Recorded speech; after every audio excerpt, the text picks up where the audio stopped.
I'm going to switch presenters to Dr. Genene Fisher, who is with us today. And just a segue from what Adam was talking about, the reason she's here today is because a student just like you put himself out there, and he had done an internship with NCEP, and then he became part of our board here. And so as the student member of our board, Connor Belak had this contact with Dr. Fisher and asked her to present today, and graciously she has agreed to do so.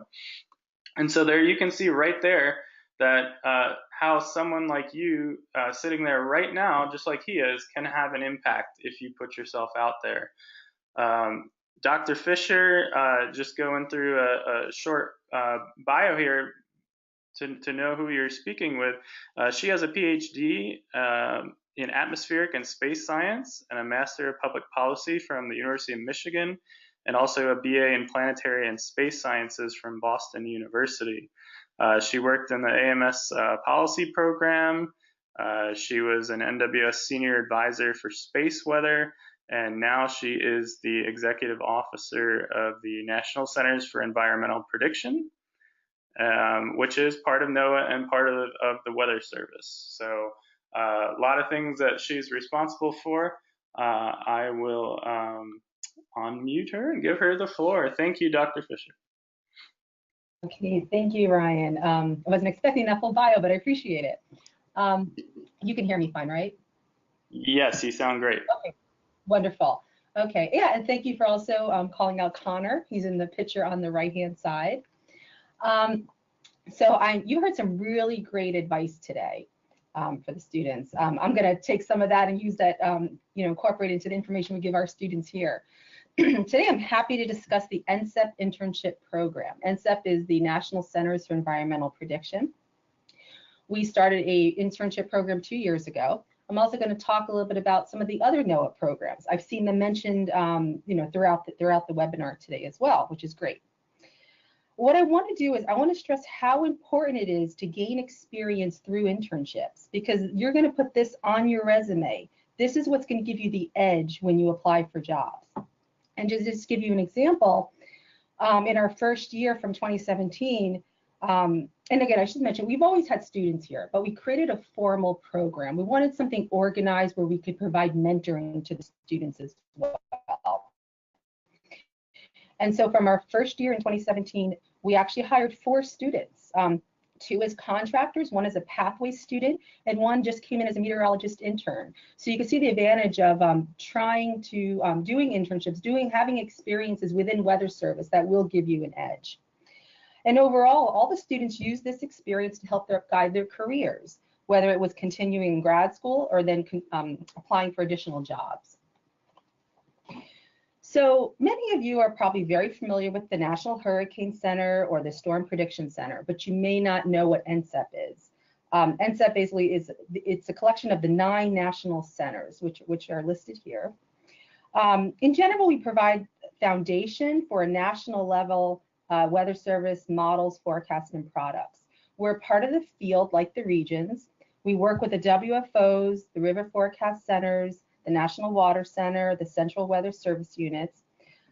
These offices may use NCEP information as input into their products and services. And we also collaborate with the other parts of the field when we put out our products and services. So now I'd like to just briefly go over each of these, because this might be the first time some of you are seeing these. The Aviation Weather Center in Kansas City, in general, provides aviation warnings and forecasts of hazardous flight conditions. The Climate Prediction Center in College Park monitors and forecasts short-term and seasonal climate fluctuations and provides information on effects the climate patterns can have on the nation. And I should say, just to mention this, many times when people apply here, they mention climate change. That we don't do that here, so at CPC. So make sure you carefully, you read what each of these centers are about if you're applying for an internship or even a job here. Environmental Modeling Center in College Park develops and improves numerical weather, climate, hydro, and ocean prediction. The National Hurricane Center in Miami provides forecasts, watches, and warnings of hazardous tropical weather. And then NCEP Central Operations, or as we call it, NCO, sustains and executes the operational suite of models and forecasts and runs the IT infrastructure and dissemination. Ocean Prediction Center in College Park issues weather forecasts for the Atlantic and Pacific Oceans north of 30 degrees north. The Space Weather Prediction Center in Boulder, Colorado issues space weather alerts and warnings for solar and geomagnetic disturbances. The Storm Prediction Center in Norman, Oklahoma issues, as you're familiar with, tornado and severe weather watches. And then the Weather Prediction Center here in College Park provides nationwide analysis and forecast out to 14 days. And we're 24/7. We have people that are, all through the day on shift. We also have people that are also not operational, that are also working to develop and improve the tools and products that we use. Okay, this is just another snapshot of what we do here at NCEP. We're a critical component of the National Weather Service collaborative forecast process. We like to say we provide everything from the sun to the sea. So the solar monitoring mornings and forecast, aviation forecast and warnings, extreme events, high seas forecast and warnings to day 5, week 3 and 4 seasonal outlooks, El Nino, La Nina forecasts. These and those are from our service centers. And then we also have I mentioned EMC and NCO, which provides a lot of the foundation, which is the EMC. It provides the model development.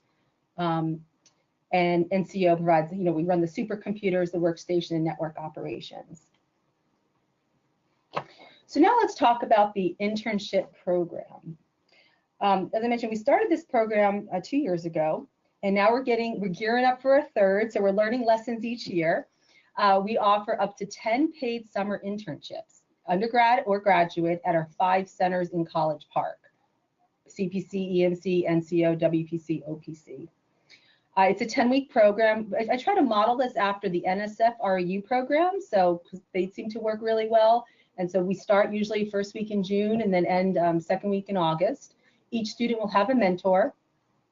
And projects can include improving understanding of forecasting problems, addressing critical aspects of operational model development, incorporating social science knowledge and practices to better communicate forecast uncertainty, creating new data analysis techniques that could be used in operational forecasting. And the key for us is, in addition to the project, there's a lot of other professional development. Students attend lectures, they participate in workshops to build knowledge and skills relevant to the job. And then we also have them present their projects at the end of the summer. Let's see. And then some of the things that with our brown bag discussions, we like to focus a lot on, again, career development. We'll do things like personality tests, Myers-Briggs, stand out, because we feel it's important to know those things. Many times people don't take those kind of personality tests until they're like years into a job. So walking into a job already knowing what knowing yourself, having the self-awareness, and then bringing that into the office can be very valuable. We do a lot of networking. Both within the students themselves network. By the end, they're all really, really close friends. We also network within NCEP, but then also the Weather Service. We go to Silver Spring, we meet high-level people in the other line offices as well. And we get I would say about 300 applications. So it is competitive. And so I'll talk a little bit more about what we look at in an application. So eligibility. You have to be enrolled, you must be enrolled in an undergraduate. You have to have completed your 2nd or 3rd year. And we're really strict about that. Or you can be in a graduate degree program. You have to be enrolled at the time of applying. You have to be a US citizen and willing to undergo a security background check. And we have a wide range of majors we welcome. I've listed some here. I always get the question, well, mine's not on that list. And I say, well, as long as it's relevant to something we do at NCEP, then apply. We provide an internship stipend, $5,000 for the 10 weeks, furnished housing. Last year we had the students stay at the University of Maryland because we're on the Maryland campus, and that worked well. We're going to do that again. And then we also a travel allowance that allows the students to get here to College Park and then get back home. So we're in the process of redoing our webpage. This is our webpage. It will work. And then also we are working on our application process. We're getting a little more sophisticated now, so it's not quite ready yet, but we expect it will be up and running on that webpage by late November. but our deadline will be February 1st. We usually like to have it sometime after the AMS annual meeting so we could market it to the students there. Okay, so here are some examples of project titles. We get this, and these are just, you know, a few just to give you an idea. And I'll just say the picture in the bottom corner is our building. So for the Climate Prediction Center, one example is, you know, diagnosing geospatial uncertainty visualization challenges and seasonal temperature and precipitation forecasts. You can see they can get very technical as much as the student wants. EMC, evaluating high resolution model performance of convective initiation during severe weather events. NCO, this past summer was the first time we had a student working at NCO. So it was a computer scientist major, and she was working on IT system health checklist. So you could either, when you're applying, you could either propose a project. I would really like to work on, you know, XYZ, or the mentor in the center might then propose something based on your skill set that you show in your resume. And I want to say also that about 2/3 of our students each year do present at the AMS annual meeting. That is a goal that we try to encourage. And then again, just some additional ones at WPC, verification of WPC freezing rain guidance using ASOS ice accretion observations, OPC, Atlantic hurricane force storms, and then Office of the Director, so that's me. And then I've worked with the student last 2 years. Last year, I brought in the science on a sphere into our building, so I had a student help develop, you know, sort of a manual on how to use the SOS, and then also how to develop data sets that can go on the SOS. And then the year before, I had somebody working on outreach material for NCEP. So this gives you an idea of like the kind of projects that we do. So now what do we look for in applications? We ask for a personal statement. And again, this is probably similar if you're applying to other internship programs, you might be able to use the same one. We want to know what your relevant career interest and related past experiences, why you're applying, and then also include mention of the center you're most interested in and why. And so what we really look for is, you know, are you taking initiative?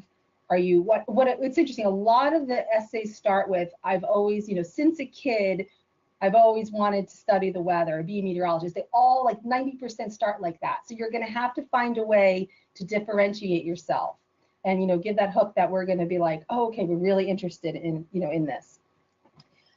We look at what you did to take initiative. And I've heard a lot of that through the webinar today. Have you done another internship? And if you haven't, we've actually accepted students who have not done a formal internship, but they've shadowed at a WFO, or they've chaired a committee, like say at an AMS, or chaired a session or at a workshop. So we view that as, you know, very important. But again, this is competitive, and so typically people have had some kind of intern or research project experience. It can be at your university. You're working with your advisor on a project, like that has to be emphasized.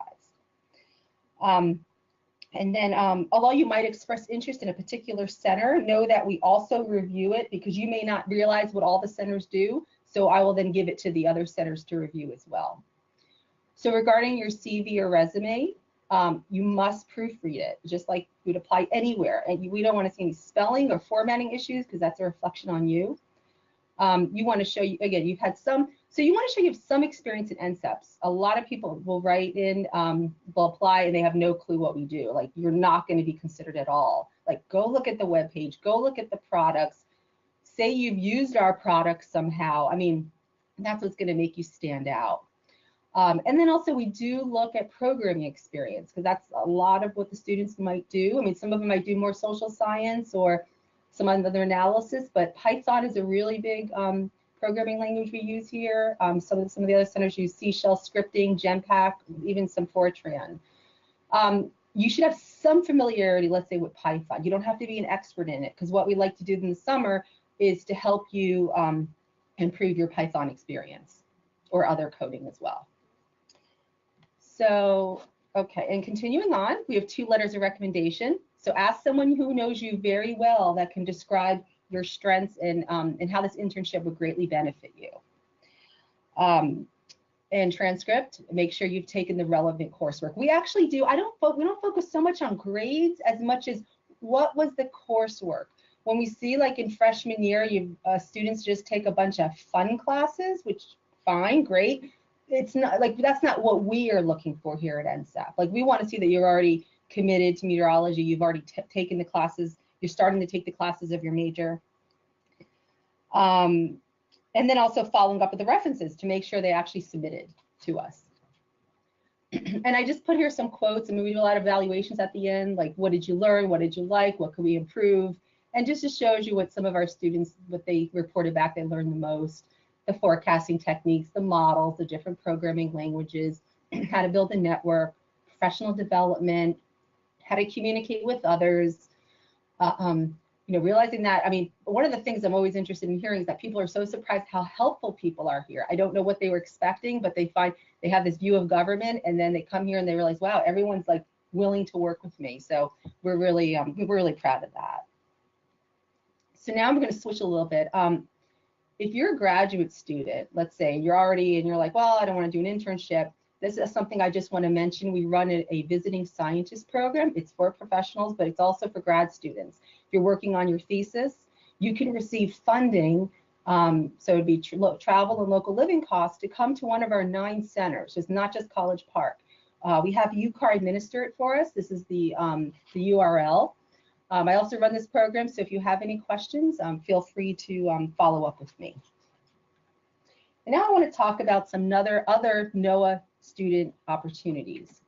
You've heard all through the webinar today about the student volunteer program. So many of the WFOs offer opportunities through the student volunteer program. And what I find is you just start going to their websites, and then that's where you'll find the information. And again, if you can't get into their volunteer program, contact the office about shadowing, meeting, and I heard other people mention it, meeting with a forecaster to network, because we actually look at that, not just for the internship program, but for the entry-level positions here too. Did they shadow at a WFO? What's their contact with any part of the Weather Service at all? So highly encourage that. So now this is information from the NOAA Office of Education. They oversee several student opportunities for undergraduates. They get about 130 to 150 Hollings scholars, and then 8 to 10 EPP, which is the Educational Partnership Program. Those are focused more on minority serving institutions. And so these are undergraduate scholars. There's tuition support in the junior and senior year, about $9,500 a year, and you get paid summer internships at NOAA. And then you also get funds to present at conferences.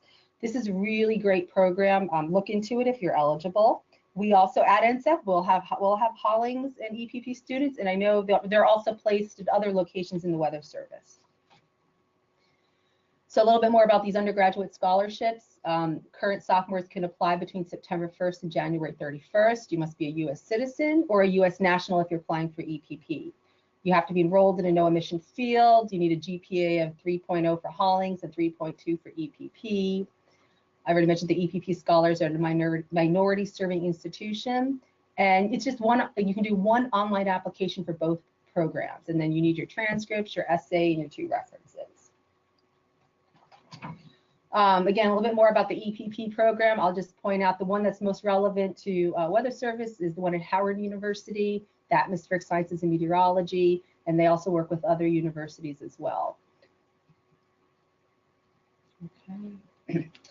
And then what it's also mentioned, the Graduate Research Internship Program. If you are a graduate student and you are funded through NSF, you can intern at NOAA for about 3 to 12 months. You have to have the NSF Graduate Research Fellowship or the NSF Geosciences Grant. You can go online. If you look for NOAA GRIP, you'll see like different opportunities. But if you don't see an opportunity there, you can actually contact the office you're interested in working at and talk to them, and then they can submit an opportunity. Therefore, you can then come work with them. So it's a great program for working with NOAA Weather Service, and then you apply for this through the NSF Fast Lane. The Pathways program has been mentioned a lot today. These are internships for current students and recent graduates. They're posted on USA Jobs, and they can convert non-competitively to Fed positions upon completion. So I have a couple of comments here. Weather Service issues these on, on USA Jobs, but you must read them very carefully because while some of them do convert, there are, we do put out announcements that are only for the summer. While they're paid, they don't convert. So, but at the same time, it's a great opportunity. You can put it on your resume. So you just want to keep your eye out, and there's not much notice. They just sort of can come out anytime during the year. Let's see. And so you could work at the Weather Service through this during the summer, or it can even be a semester, and then you can keep coming back in the summer until you graduate. And NCEP has had pathway students as well. The eligibility, you have to be enrolled in an accredited high school or college institution. Okay. So I want to talk a little bit about, also give my point of view a little bit on, how do you get a job now at Weather Service and more importantly, NCEP. And I'm not sure how much more I can add to what's already been said, but I'll share a little bit more. I think, so you need to know the requirements for a meteorologist, for a physical scientist. You can find that as on the OPM, Office of Personnel Management website, or USA Jobs, because you want to see what coursework is required. You want to get your solid science background, but you also want to prepare by taking classes in other areas. And this is, again, it's not just about meteorology anymore. It's about communication, project management, policy, social science. And overall in the Weather Service, we don't just have meteorologists, which you're probably sensing. We have system engineers, program managers, budget analysts, IT software developers, international affairs, congressional affairs, public and media communication. Again, participating in leadership classes, programs, activities, volunteering. The more you can do that, the better, the stronger your application is going to be. And then be active in scientific societies like AMS or AGU. And I mean, all the committees should have students on them, so you can go look them up on the AMS web pages. Whether you see a student on their membership list or not, reach out to the chair and say, hey, I'm very interested in joining the committee. And then another piece of advice is go to USA Jobs and sign up for the alerts. So you're getting them. You can decide, I think you can decide whether to get them daily or maybe a different frequency, but that way you can see what's coming out. And even if you haven't graduated yet, you can see what's required, what's going to be required of you. And also, when they do come out on USA Jobs, they're typically it could just be for 2 weeks. 2 weeks is the norm. It does not mean that there's somebody already in mind. So, so definitely have your resume ready to go. And then let me just switch a little bit. What does the hiring manager want to know about me? How can I make my application stand out? Again, now when you're actually applying, they are looking at grades. They want to make sure you had good grades. Doesn't have to be, perfect grades, but, decent. The cover letter could definitely help. Why do you want this job and why should we choose you? What did you do to show initiative? Definitely spell that out. And again, in your application package, reviewing, again, any spelling errors and any grammar issues.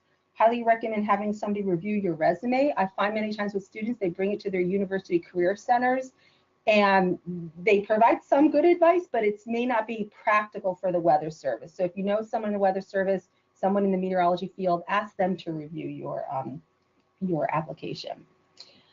And then the other thing is, I find many times students underestimate their experience. Like as I talk to them, things come out that were not in their resume. So it's like, just sit and think of everything you've done first before you figure out your final format. For example, did you participate in a forecast challenge? You could put that in. Sometimes people maybe do a forecast in their school's TV station. They think, oh, I just did that once. No, put that in. Are you familiar with AWIPS or some other programming language that we use here at NCEP? Put that in. I mean, we see those things. So anyways, okay, so I know getting close on time. So I'm going to put this up for now, and then I can take some questions. These are the different sites I'm going to recommend. The first one is the Office of Education. That's where you can find out about the Hollings and EPP and all the other programs NOAA has. And then the second one is our NCEP program, and then third, just want to mention the WFO web pages. So I'd be happy to take some questions, Ryan, if there are any. Okay, great. Thank you so much, Dr. Fisher, for taking the time. We do have a couple questions, and I've been pretty good at answering these. There's one that I don't know that you may have some insight to. And this is from Erin. She says, does NOAA utilize the workforce recruitment program for students with disabilities? Is that something that students Yeah. use to get internships with NOAA? Yeah, the answer is yes, we do participate in that program. Okay, awesome. I can't speak more of that. I know that we do. I know we promote it at our centers, and sometimes we participate in events that Workforce Management Office might organize, but we do. There's another one here from Amanda. How would I find more information on volunteering or shadowing someone at the Aviation Weather Center in Kansas City? Should I call the center or go in and personally talk to someone? Okay, so the issue about, well, just trying to show up is there's going to be a security guard there, so that might be difficult. I would recommend, first of all, that person could contact me. I'm happy to make the introduction, or you just go on the webpage, look for somebody, and just reach out to them. I mean, Aviation Weather Center, along with our other centers, are always happy to talk to students.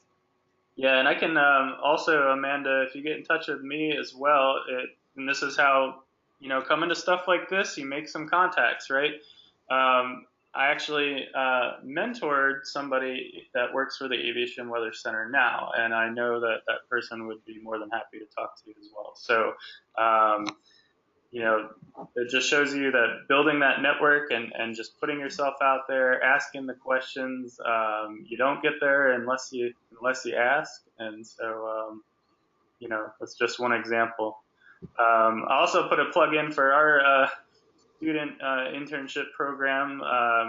I've been involved with ours here in Raleigh for 10 years now. We work primarily with North Carolina State University students. And so, but if you are in the area and within driving distance, we also have some volunteer work occasionally that we've had people from NC Central. We've had people from as far away as Greensboro and Winston-Salem, even in parts of Virginia.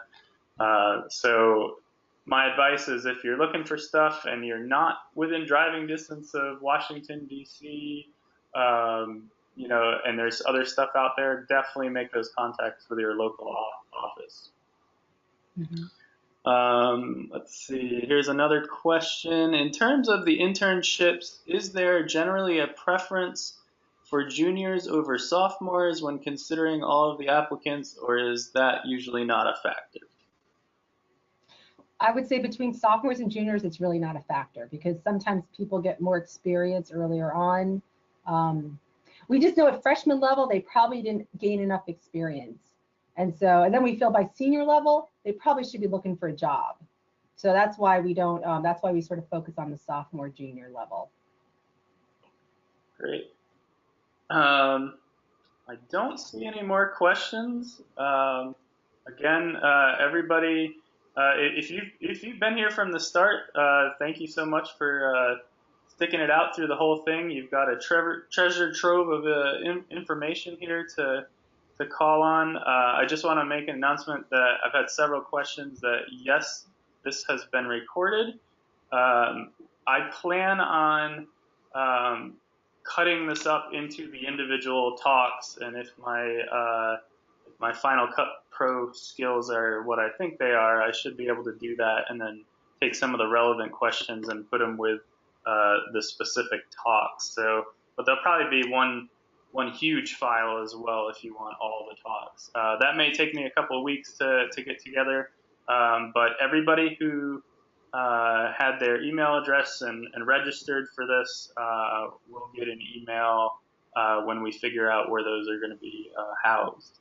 So look for that. And again, if you have any other questions for any of our presenters, feel free to send me an email or them directly, and they'll be happy to talk to you. Thanks so much, Dr. Fisher, again, for taking the time. And it's a great program you got there, and we're happy to promote it. Great, thank you.